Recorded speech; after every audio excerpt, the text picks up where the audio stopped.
Shalom, peuple de Dieu.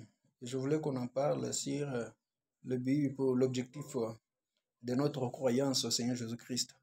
La raison pour laquelle nous avons abandonné tout pour suivre Jésus. Si nous sommes venus à Christ, c'est pour un objectif, puisque même Dieu, tout ce qu'il a créé sur la terre, tout ce qui existe ici-bas, a été créé dans un but. Chaque chose, Dieu a tout créé dans un but. Il n'y a rien qui existe au hasard. Et c'est dans un but que nous sommes aussi acceptés de suivre Jésus, d'abandonner tout ce que l'on faisait dans le passé, tout ce que l'on était dans le passé. Être chrétien, ce n'est pas moindre. Et si nous sommes chrétiens, c'est pour un but. Si on a accepté de porter ce nom-là, c'est un but. C'est dans un but. Ce n'est pas pour rien, puisque ce n'est pas moindre de porter ce nom. Il y en a qui se disent chrétiens, mais ils ne savent pas. Et d'ailleurs, les apôtres, quand on les a appelés chrétiens, c'est parce que le monde avait contemplé les œuvres des apôtres. Et quand ils ont sorti ces mots, cela disait que ces gens sont comme Christ. Ça, la signification de ce mot. Alors, qu'est-ce qu'est la vie chrétienne? Et pourquoi nous sommes venus vers Jésus-Christ? Pourquoi on a abandonné les choses du monde? Pourquoi on ne fume pas? Pourquoi on ne se prostitue pas? Pourquoi on ne vole pas? Pourquoi on ne convoite pas? Ce n'est pas pour rien que l'on a abandonné tout cela. C'est pour un objectif.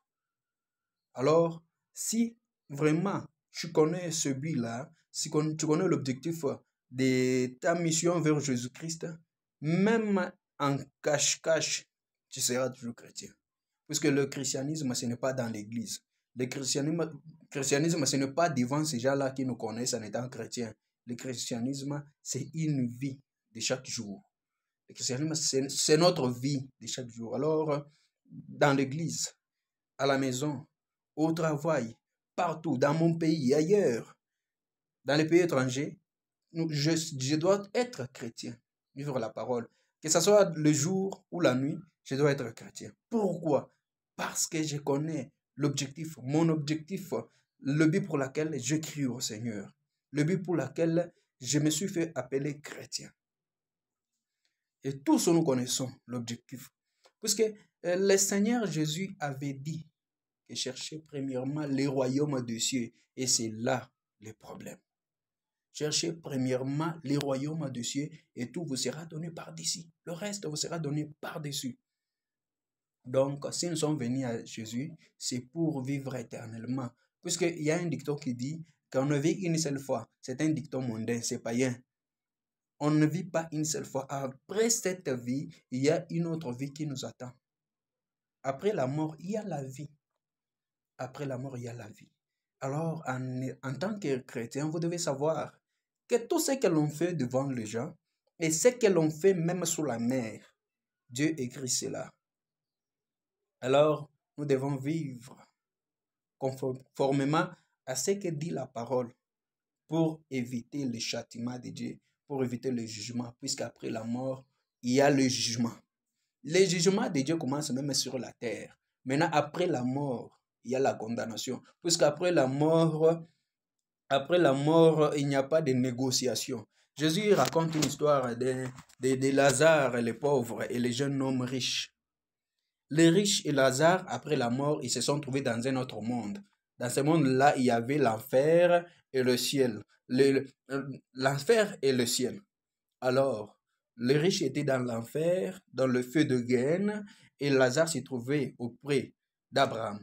Alors, en ce temps-là, le riche avait envié la vie d'Azar le pauvre, de Lazare le pauvre, mais il n'y avait pas moyen. Il voulait même qu'on lui ramène sur la terre pour qu'il puisse venir rentrer prêcher ses frères. Il n'y avait pas moyen. Alors, en étant chrétien, n'oubliez pas l'objectif. L'objectif, c'est de gagner la vie éternelle. L'objectif, c'est de gagner la vie éternelle. Vivez tous les jours pour la vie éternelle. À chaque instant de votre vie, vivez pour la vie éternelle. Et pour en avoir, il faut avoir le Saint-Esprit. Les disciples de Dieu, ils étaient dans la chambre haute, attendaient la vie éternelle. Ils attendaient la vie éternelle qui venait par le Saint-Esprit. Si Marie, la mère de Jésus, n'était pas là pour recevoir le Saint-Esprit, elle serait perdue. Alors, pour gagner la vie éternelle, il faut demander que Dieu nous donne le Saint-Esprit. Si tu n'as pas le Saint-Esprit, c'est le temps d'en chercher. C'est le temps de le chercher. Cherche le baptême du Saint-Esprit, puisque après le baptême d'eau, il y a le baptême du Saint-Esprit. Ces deux choses-là marchent de pair. Même si tu reçois le Saint-Esprit avant le baptême d'eau, tu seras baptisé dans l'eau. Souvenez-vous de l'histoire de cette famille-là qui avait crié au Seigneur pendant que Pierre le prêchait. Ils ont reçu le Saint-Esprit pendant que Pierre prêchait, mais après cela, Pierre a obligé qu'ils aillent entrer dans l'eau, qu'ils reçoivent le baptême d'eau. Tout ce que je voulais vous dire, c'est que on a crié le Seigneur, ce n'est pas pour plaire aux gens, mais on a crié le Seigneur pour gagner la vie éternelle. Toi qui te masturbes encore, toi qui, qui, qui vis encore avec beaucoup de femmes, toi qui te prostitues encore, toi qui convoites encore, toi qui voles encore, sache que tu es dans l'erreur. Qu'on ne te trompe pas, on ne vit pas une seule fois. Après la mort, il y a la vie. Et après la mort, il n'y a pas la négociation. Dieu, la grâce de Dieu coule pendant que nous sommes vivants. C'est le temps d'en profiter. Mais bien aimé, c'est tout ce que j'avais à vous dire. Craignez Dieu pendant que vous êtes vivant. Cherchez la face de Dieu pendant que vous êtes vivant. N'attendez pas que la mort vous surprenne. Vivez la vie digne de l'évangile. Cherchez la face de Dieu. C'est tout ce que je voulais vous dire. Notre objectif, c'est de gagner la vie éternelle. Quand nous venons au Seigneur, la première des choses, nous cherchons l'Esprit de Dieu, le Saint-Esprit en nous. Quand nous avons le Saint-Esprit, nous avons la nouvelle naissance. C'est un peu ça. La nouvelle naissance vient avec le Saint-Esprit. Alors, si tu n'as pas le Saint-Esprit, tu es un tonneau vide. Nos corps sont des temples pour le Seigneur.